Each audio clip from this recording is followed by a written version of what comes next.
वृंदावन बिहारी लाल की जय। राधा रानी की जय श्री गुरुदेव भगवान की जय। श्री राधे राधे। भक्ति प्रश्नोत्तरी कार्यक्रम प्रारंभ किया जा रहा है।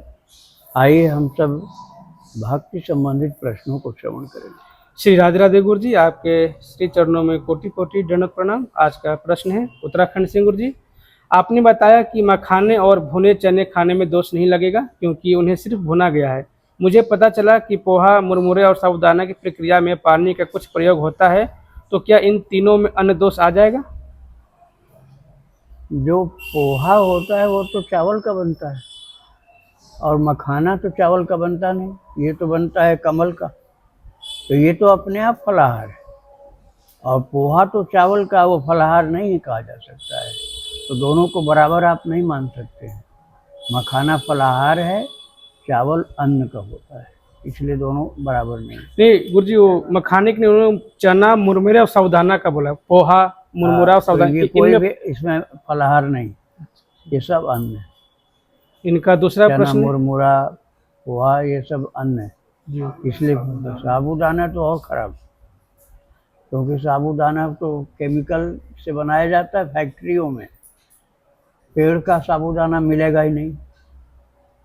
तो वो जो इस प्रकार से मुनाफा पाने के लिए पैसा के लालच में बनाते हैं, उसमें जो भी केमिकल उनको डालने में ज़्यादा फायदा होता है वो डालेंगे।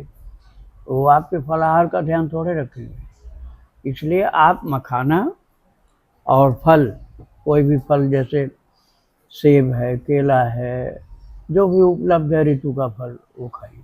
राधे राधे। दूसरा प्रश्न गुरु जी, प्रिया प्रियतम भाव के संत, इस भाव के पद इतने कम क्यों हैं? वृंदावन में सहचर्य, सखी, मंजरी भाव की ही प्रधानता क्यों है?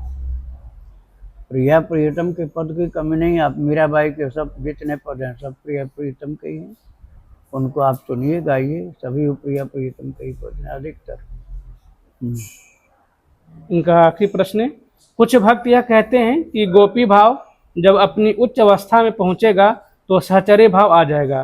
तो सुनकर बड़ा दुख होता है क्योंकि सहचर्य भाव में कृष्ण को अपने कांत के रूप में नहीं देखा जाता। क्या इस प्रकार ऐसा होता है? कुछ नहीं, सभी के साथ ऐसा नहीं होता है। मीराबाई के साथ ऐसा बिल्कुल नहीं हुआ था। वो तो भगवान को प्रियतम, अपना पति, प्रियतम ने पति सीधा बोलती थी। जाके सिर मोर मुकुट मेरो पति सोई, तो पति और अपने को पत्नी, वहाँ दूसरी कोई बात ही नहीं थी। तो जिसका कांता भाव है उसके लिए दूसरी कोई बात नहीं है। भगवान प्रियतम हैं, आप प्रिया हैं, अर्थात वो पति हैं और आप उनकी पत्नी हैं। राधे राधे। जी.आर. चौधरी जी हैं, जोधपुर राजस्थान से। इनका प्रश्न है, श्री गीता जी में और श्रीमद् भागवत गीता में राधा नाम क्यों नहीं आया है, और अगर आया है तो किस पृष्ठ पर आया है? कृपया बताने की कृपा करें। गुरु जी, जीव हत्या पाप है, तो श्री राम जी, पहले एक प्रश्न का उत्तर दीजिए गुरु जी। हाँ, श्रीमद् भगवत गीता और श्रीमद् भागवत महापुराण ये अलग अलग नाम है, मिला जुला करके एक जैसा कर देते हैं, वो गलत है। जैसे कोई बोल देता है भागवत गीता, अभी इन्होंने यही बोला है, भागवत गीता नहीं, भगवत गीता है, और श्रीमद् भागवत महापुराण है, दोनों में अंतर है। गीता जी में तो केवल 700 श्लोक हैं, उसमें शुद्ध उपदेश है अपने सखा अर्जुन के लिए। और श्रीमद् भागवत महापुराण में तो 12 स्कंद हैं, 335 अध्याय हैं। उसमें तो पूरा भगवान के सब अवतारों का चरित्र का, संतों के चरित्र का, सबका वर्णन है। तो वहाँ राधा जी की आप संभावना सोच सकते हैं, लेकिन गीता जी में राधा जी की चर्चा की संभावना नहीं है। वहाँ तो युद्ध भूमि में मुख्य कर्तव्य और धर्म का संक्षिप्त स्वरूप, सार रूप में भगवान ने सुनाया। भागवत जी में राधा जी का संकेत किया गया है। अनया राधितो नूनम भगवान हरिश्वर यन्नो विहाय गोविंद रीतो यामन यद्रह। रास पंचाध्याय में है कि एक अन्य गोपी जिसने कृष्ण की विशेष आराधना की थी, उसको लेकर के प्रभु चले गए हैं। अब वही है राधा रानी। अनया आराधिता, आराधिता का मतलब जिन्हें राधा शब्द का संकेत है, आराधिता का मतलब जिन्होंने आराधना विशेष की थी, ऐसी गोपी साथ में गई। तो वही राधा रानी संकेत से। अब वो यदि बोलें कि राधिका या राधा, तो उस समय सुखदेव जी महाराज को ये लगता था कि कहीं मुझे राधा रानी की याद इतनी ज़्यादा ना आने लग जाए गोलोक की घटना के कारण, क्योंकि राधा रानी के हाथ पर बैठे होने वाले सुख थे, वो एक तोता थे सुख, और जब वो बैठते थे प्रिया जी अर्थात किशोरी जी के हाथ पर, तो जो उनको आनंद मिलता था परस्पर वार्तालाप में, और खुद राधा रानी उनको खिलाती थी, तो कहीं वो सारी जो छवि है, घटना है, वो शोभा है, वो स्मृति है, वो अपने नेत्रों के सम्मुख न उनको दिखलाई पड़ने लग जाए और उसमें प्रेम समाधि में चले जाएं। और यदि सुखदेव जी प्रेम समाधि में चले जाएंगे तो जो प्रारब्ध उनका बना हुआ श्राप के अनुसार पूर्व निश्चित जो था परीक्षित जी का कि 7 दिन में ही उनकी शरीर की मृत्यु होनी है, तो वो तो टलेगा नहीं। और महाराज सुखदेव जी का यदि समाधि 7 दिन के अंदर नहीं टूटी और टाइम लग गया ज़्यादा, तो जो लक्ष्य है उसके अनुसार कार्यक्रम नहीं घटेगा। तो सुखदेव जी ये सोच रहे थे इस समय समाधि नहीं लगनी चाहिए मेरी, क्योंकि मुझे जिस सेवा के लिए भगवान ने यहाँ बैठाया है वो सेवा कार्य बिगड़ जाएगा। मुझे परीक्षित का उद्धार करना है, अपनी समाधि लगाने के लिए मैं नहीं आया हूँ यहाँ। मैं समाधि लगाने के लिए तो आया नहीं हूँ कि मैं राधा का नाम गाऊं और समाधि में स्थित हो जाऊं। मुझे तो समाधि लगानी नहीं है, इसलिए राधा रानी का नाम गुणगान नहीं किया, बहुत संकेत मात्र से ही कहा है, क्योंकि मुझे समाधि न लग जाए। सुखदेव जी को ये ध्यान था, और परीक्षित का उद्धार करना मेन टारगेट उनका यही था, इसलिए राधा जी के नाम को खुलेआम नहीं लिया, संकेत मात्र से ही बताया है। श्री राधे राधे। इनका अगला प्रश्न है, गुरुजी जीव हत्या पाप है तो श्री राम जी ने हिरण को मारने क्यों गए थे? हिरण को मारने गए ही नहीं थे, आपने सुना ही नहीं, ग्रंथ अभी तक रामायण ही नहीं पढ़ा है। हिरण को ले जाना था उनको अयोध्या जी। जानकी जी ने यही कहा था इस हिरण को आप किसी तरह से पकड़ के लाइए, इसे मुझे ले जाना, क्योंकि स्वर्ण का हिरण अपने पास नहीं है, और ये जल्दी पकड़ में नहीं आवे तो घायल करके पकड़ लीजिए इसको हमें अयोध्या जी ले जाना। तो वो भगवान ने उसको खदेड़ा, वो भागता गया। तो ठाकुर जी को तो लीला करनी थी, उनको तो पता था कि मारीच है, ये कपट मृग है, ये सच्चा मृग नहीं है। और जानकी जी को भी भगवान ने आदेश किया था कि मुझे नर लीला करनी है, तुम पावक में निवास करो, तुम्हारा छाया रूप यहाँ काम करेगा, जिसको माध्यम बना करके मुझे आगे की लीला करनी। तो वो मार कर खाने के लिए थोड़े गए थे।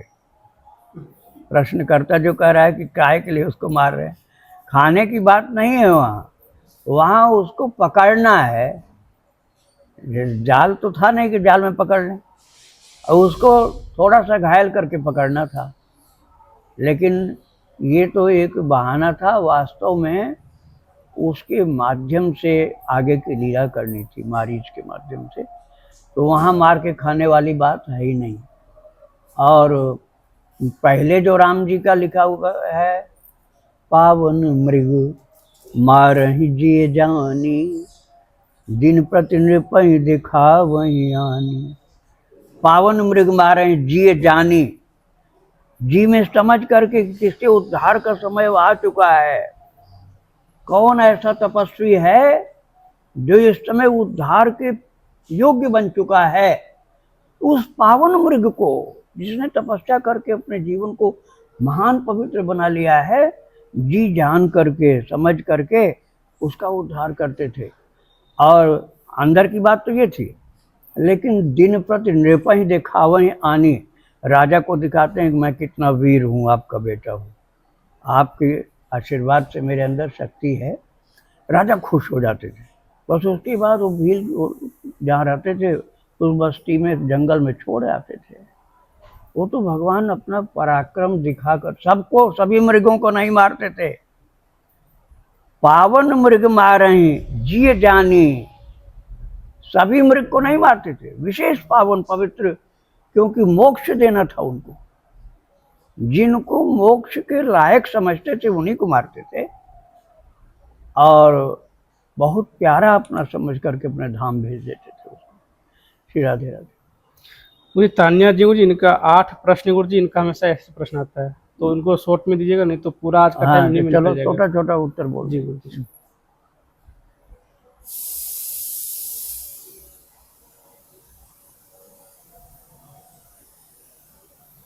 हेमचंद जोशी जी गुरुजी, इनका प्रश्न है, मैं अपने साथियों को नाम जप और पूजा पाठ तथा नाम लेखन करने को कहता हूँ, भय तथा प्रलोभन भी कभी कभी दिखाता हूँ, क्या यह ठीक है? इससे अपने साधन में कोई बाधा तो नहीं?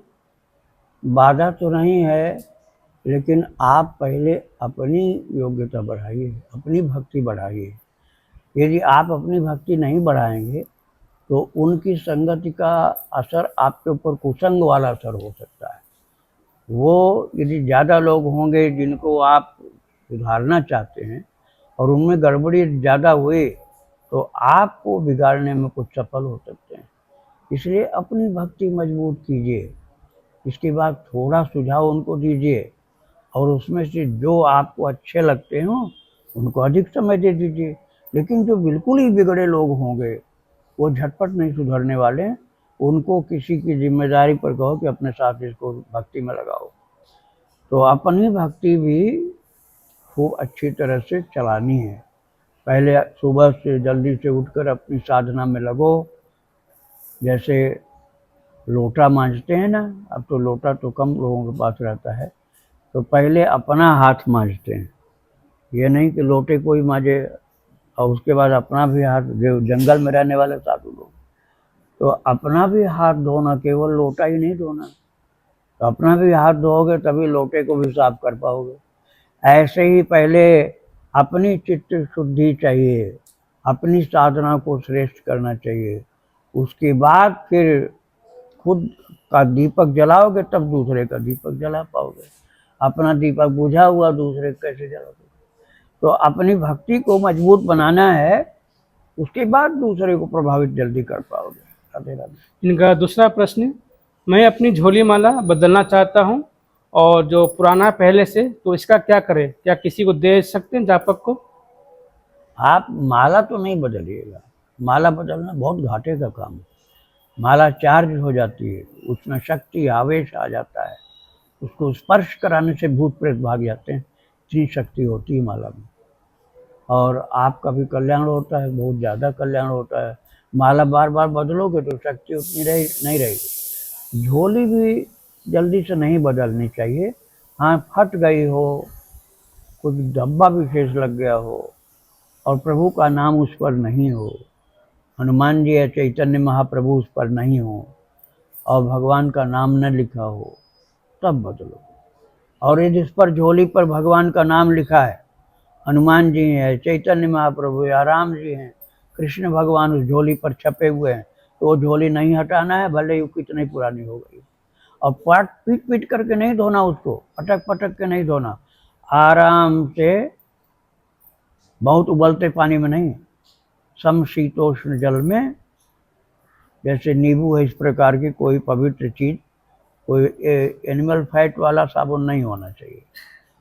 साबुन बिना चर्बी वाला हो, उसमें डुबा करके बिना निचोड़े, निचोड़ो मत, भगवान के नाम को, उनकी छवि को निचोड़ना नहीं चाहिए, छाया में से डाल दो, सूख जाएगी। राधे राधे। तान्या जी हैं गुरुग्राम से, इनका पहला प्रश्न है, आजकल जानवरों और कमजोर लोगों पर अत्याचार बढ़ रहे हैं, जैसे गौ हत्या, स्त्री व बुजुर्गों की हत्या आदि। क्या भगवान को यह देख दुख नहीं होता? वे तो एक क्षण में सब ठीक कर सकते हैं, तो क्यों नहीं करते? भगवान उसको ठीक करते ना जो भगवान पर भरोसा करे। आप भगवान को मानने को नहीं तैयार, आप अपने को ही सब कुछ माने बैठे हैं, तो फिर भगवान क्यों करेंगे? भगवान कह रहे हैं, जब मैं हूँ ही नहीं तुम्हारी दृष्टि में और तुम ही सबसे बड़े हो, तो तुम करो ठीक, कुछ अपने भी तो संभालो, तुम छोटे भगवान हो। अब मुझको तो मानते नहीं हो तुम, मुझको तो मानते ही नहीं हो, तुम अपने को ही सब कुछ मानते हो, तो तुम संभालो।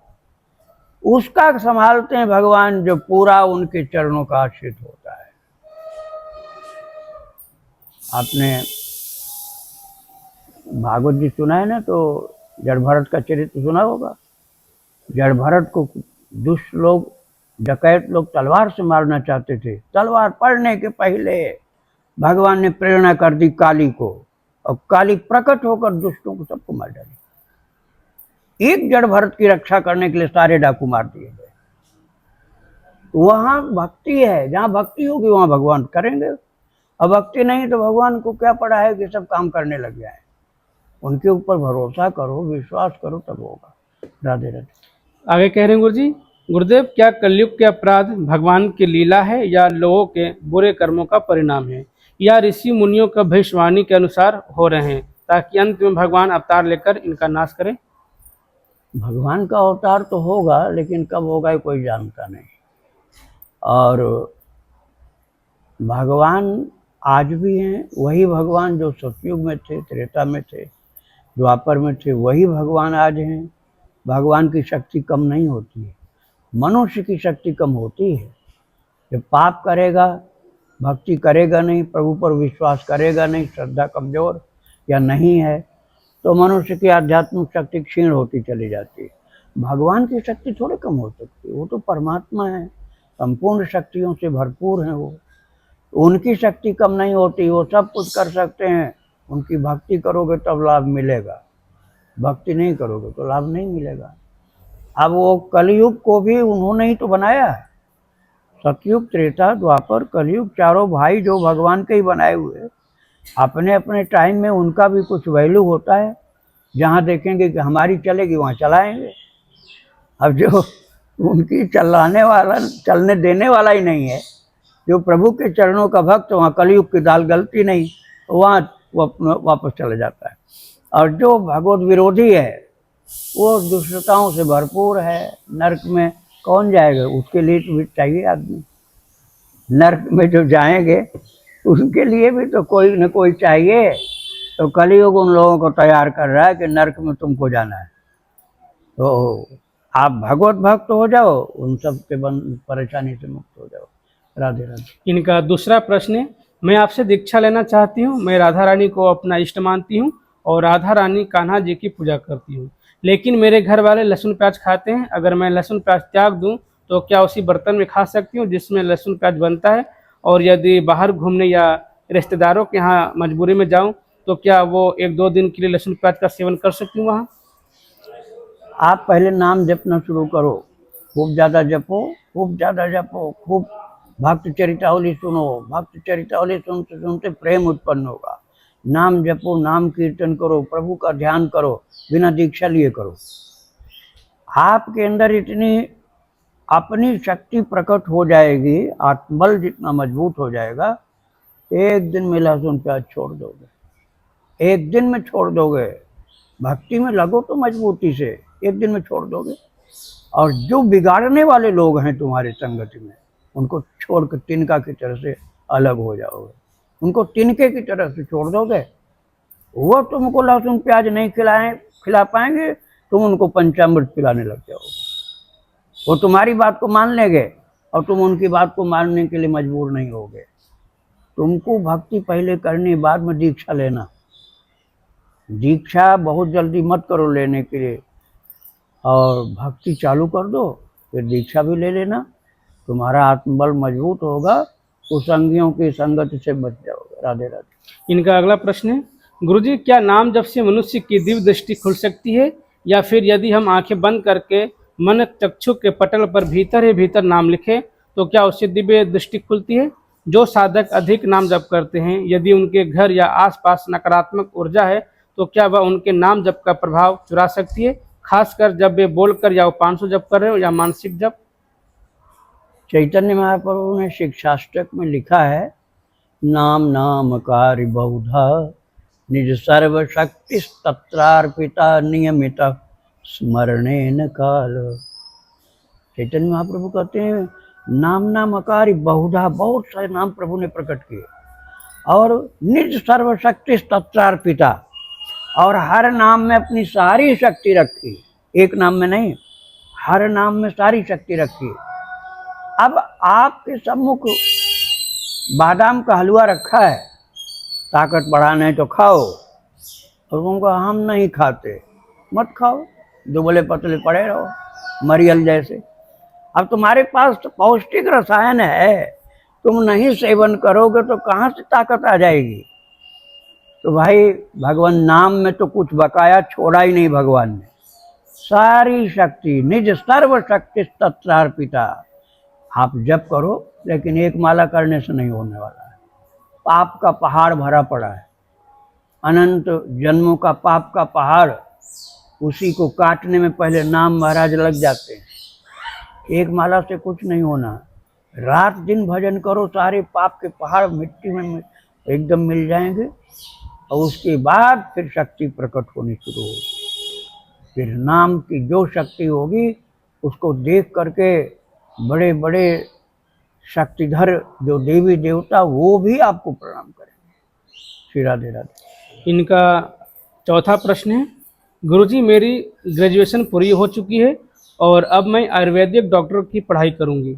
मुझे ज्योतिष, टैरो रीडिंग, हीलिंग, हस्तरेखा, वास्तु व समुद्रिक शास्त्र जैसे ऑकल्ट साइंस विषयों में गहरी रुचि है, जबकि मेरे घर में इनकी रुचि सिर्फ मुझे ही है।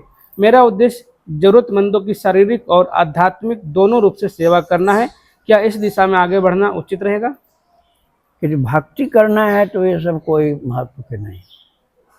अब भक्ति नहीं करनी है तो मन बहलाते रहो इसे दूसरी चीज पढ़ करके सुन करके, ये टाइम को वेस्ट करना और कुछ नहीं। इनसे डिग्रियां मिल जाएंगी, भगवान नहीं मिलने वाले, न प्रेम होने वाला, न भक्ति मिलने वाली। अपनी तमाम डिग्री, आयुर्वेद के डॉक्टर वाली डिग्री और ज्योतिष वाली डिग्री, ये सब तो हो जाएगा, लेकिन भक्ति चाहिए तो ये मत करो। गीता जी का अध्ययन करो, भागवत जी का अध्ययन करो, और इनका अध्ययन भी बहुत नहीं करके भगवान के भक्तों का चरित्र सुनो, भगवान के भक्तों का चरित्र पढ़ो, प्रभु के नाम का आश्रय लो, और भक्ति के पथ में ही कटिबद्ध होकर के लग जाओ, रात दिन लग जाओ। दूसरी चीज़ों से, कुसंग से बच कर रहो। ये सारी चीज़ें जो आप बता रहे हैं कि ये मुझे करना, ये करना है, ये सब बहुत छोटी क्लास की चीज़ें हैं। भक्ति की क्लास सबसे ऊंची है।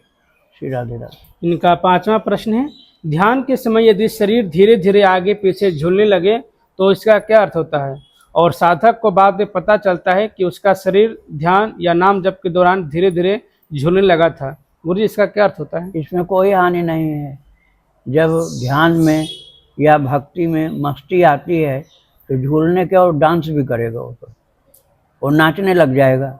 महाप्रभु चैतन्य नाचते थे ना, कोई दोष नहीं होगा। चाहे झूमो और चाहे नाचो, बस प्रभु का नाम गाओ, भगवान की लीला गाओ, भगवान की चरित्र गाओ, भजन गाओ, कमरा बंद करके खूब उछल कूद के नाचो, खूब झूम झूम करके भगवान के भजन कीर्तन नाम करो, इसमें कोई नुकसान नहीं है। योग मार्ग में ये सब होता है। समम काय स्थिरो ग्रीवम धारयन् चलम स्थिर संप्रेक्ष नासिकाग्रम स्वम दिशश्चा नवलोकयन, ये सब योग मार्ग में होता है। और इन सब को क्रॉस करके भगवान के समर्पण जो उपदेश दिए गए हैं 18वें अध्याय गीता जी, वहाँ पहुँचोगे तब वो मोक्ष संन्यास योग हो जाएगा। मोक्ष का भी संन्यास। भुक्ति मुक्ति स्पृहा यावत पिशाची हृदय वर्तते तावत भक्त सुखस्यात्र कथम अभ्युदयो यो भवेत्। महाप्रभु चैतन्य जी कहते थे भुक्ति और मुक्ति ये दोनों पिशाची हैं, भक्ति में बाधा डालती हैं। इन दोनों को पार कर जाओ। न भुक्ति के लिए अर्थात भरण पोषण, न भरण पोषण के लिए चिंता करो और न भगवान में मिलने की चिंता करो। कन्हैया जैसे प्यार से अपने पास रखेंगे वही कल्याणकारी होगा। तो फिर आपके लिए ये हिलना नहीं, शरीर ऐसा करना वैसा करना, ये सब बात खत्म हो जाएगी।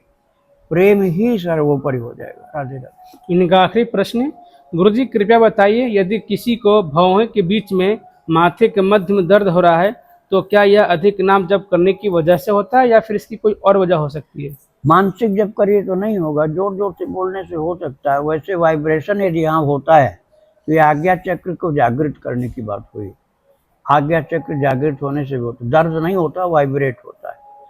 तो दर्द हो रहा है तो आप ज़्यादा गर्मी सी लगती है तो लौकी का तेल लगा सकते हैं। जाड़ा पड़ रहा तो बादाम का तेल भी लगा सकते हैं, जाड़े में, गर्मी में नहीं।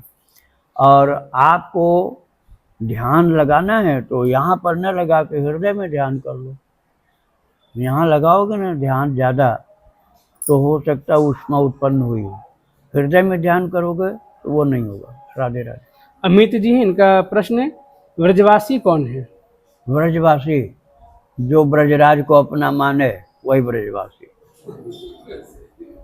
ब्रजराज को अपना मानो। अब भगवान को अपना मानते नहीं हो तो पूरे ब्रजवासी नहीं हुए। सच्चाई की बात तो यह है कि ब्रजवासी भगवान के साथ भगवत धाम चले गए। जितने ब्रजवासी थे, चाहे वो राधा रानी, चाहे गोपियां और चाहे उनके सखा और उनके कुल खानदान के लोग, एक साथ जब प्रभु द्वारकाधीश द्वारकापुरी में अंतर्धान हुए उसी समय सारा ब्रजमंडल खाली हो गया, केवल घर रह गए। यहाँ चींटी कीड़ा मकोड़ा तक चले गए, कोई नहीं रहा यहाँ। बाद में जब वज्रनाभ को यहाँ का राजा बनाया गया और सारा ब्रजमंडल खाली, कुत्ता जानवर तक भी कोई नहीं। और तब उस समय परीक्षित जी महाराज ने हस्तिनापुर से हर जाति के लोग भेजे। हर उस जाति के अनुसार होता था न कर्म, तो वर्ण व्यवस्था के अनुसार ही कर्म होता था। तो हर वर्ण के आदमियों को, पंडित जी भी जा रहे हैं, वैसे सेठ जी भी आ रहे हैं, ठाकुर साहब भी, जिससे शस्त्र संधान भी चलाएं बताएं, और सेवक वृंद के भी लोग आ रहे हैं। सारी प्रजा को थोड़ा थोड़ा करके परीक्षित जी ने भेजा था। अब उनको रहते हुए उन्हीं के खानदान के लोग रहते रहते 5000 साल से ज़्यादा हो गए। तो अब धरती तो वही है, ब्रज की धरती तो वही है, रजकण वही है, यमुना मैया वही है, और लीलास्थलियाँ वही हैं, गिरिराज गोवर्धन जी वही हैं, भूमि तो वही है। तो यहाँ जो भाव से रहने लग गया, प्रेम से भगवान की भक्ति में लग गया, वो 5004 साल हुआ हो तब भी आज भी बाहर के लोग आ करके यदि भक्ति में लगे हैं तो थोड़े दिन में पवित्र ब्रजवासी हो जाते हैं। वो आग के भट्ठी में कुछ भी डाल दो, आग का अंगारा हो जाता है। बस आग, दहकती हुई आग होनी चाहिए। आप किसी महान संत के साथ रहें जो भगवान के प्रेम में दीवाना है। जैसे ग्वारिया बाबा थे, बहुत से लोग थे, चरित्र सुनाया जा चुका उन लोगों का। तो आप ब्रज में रहो, ब्रज की रज का आदर करो, ब्रजराज भगवान कृष्ण को अपना मानो और उनके प्रेमियों से प्रेम करो, उनका आदर सत्कार करो, आप ही ब्रजवासी हो जाओगे। श्री राधे राधे। इनका दूसरा प्रश्न है, क्या ब्रजवासी होने पर मन वचन कर्म में पूर्ण स्वतंत्रता मिल जाती है? स्वतंत्रता मिल जाएगी तो अत्याचार करने लग जाओ। स्वतंत्रता नहीं मिलती है, भगवान के दास होकर जीना होता है। भगवान का दास होकर के जीना है, खुश होकर के, रूखी सूखी खा के रहेंगे, ठाकुर जैसे रखेंगे वैसे रहेंगे। ये नहीं स्वतंत्रता मिलेगी कि तुम जो चाहो तो करने लग जाओ। भगवान के दास बनकर, भगवान के सेवक बन के रहना है। स्वतंत्रता लेके क्या करोगे? अत्याचार करोगे, स्वतंत्र ज़्यादा होने से बिगड़ जाता है आदमी। भगवान की कृपा और प्रभु के आदेश, संयम, नियम का अनुशासन, ये दोनों चीज़ चाहिए। आंशिक स्वतंत्रता भी चाहिए लेकिन अनुशासन भी चाहिए। तो स्वतंत्रता ज़्यादा मत लो, भक्ति खूब करो। इसमें कोई बाधा पड़ती है तो उसके लिए स्वतंत्रता है कि ऐसे लोगों का संग छोड़ दो जो भक्ति विरोधी है। श्री राधे राधे। इनका आखिरी प्रश्न है, जो वर्तमान में वृंदावन या बरसाना या गोवर्धन आदि में ब्रज में बस रहे हैं, यानी ब्रजवास कर रहे हैं और व्यापार आदि कर रहे हैं, तो वो कौन हुए? क्या उन्हें भी वाणी और कर्म की स्वतंत्रता मिलेगी उनकी क्या गति होगी? उसमें कुसंग से बचेंगे तब होगा। अब कुसंग से नहीं बचे तो दिन भर गाली बकेंगे, उनकी बोलचाल में गाली होगी, तो ठगाई करेंगे, घाटा मुनाफा का उनको रहे, घाटा हमको नहीं बर्दाश्त है, मुनाफा चोर बाजारी ये सब करने लग गए, भूल गए कि हम वृंदावन में क्यों आए थे, अब हो गए पक्के व्यापारी, तो फिर भक्ति में बाधा पड़ गई।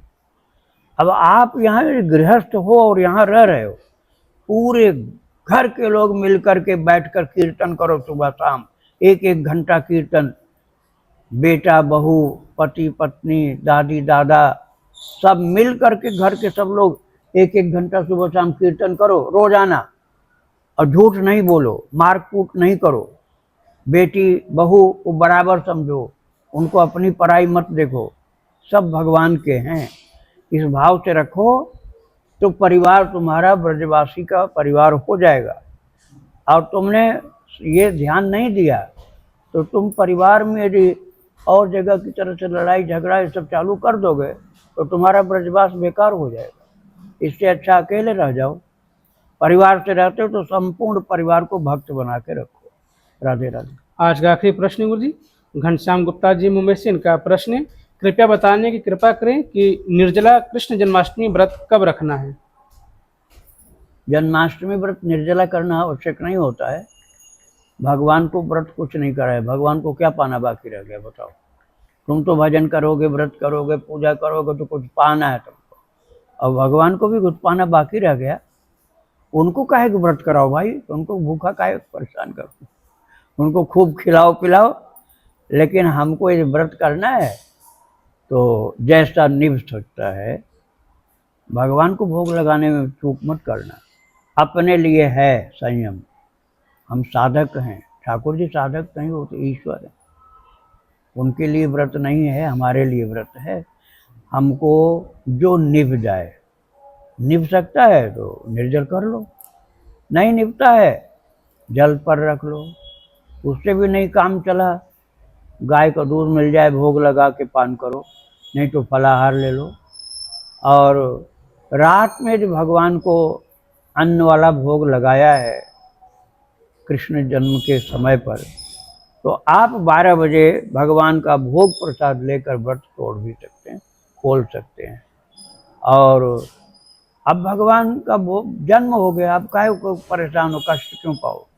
अब जो ठाकुर जी को भोग लगा है पवित्र सात्विक चीज, उसको आपको प्रेम से ग्रहण करो और व्रत पूर्ण हो गया। राधे राधे। महत अपराध और गुरु अवज्ञा का क्या उपाय है? छूट।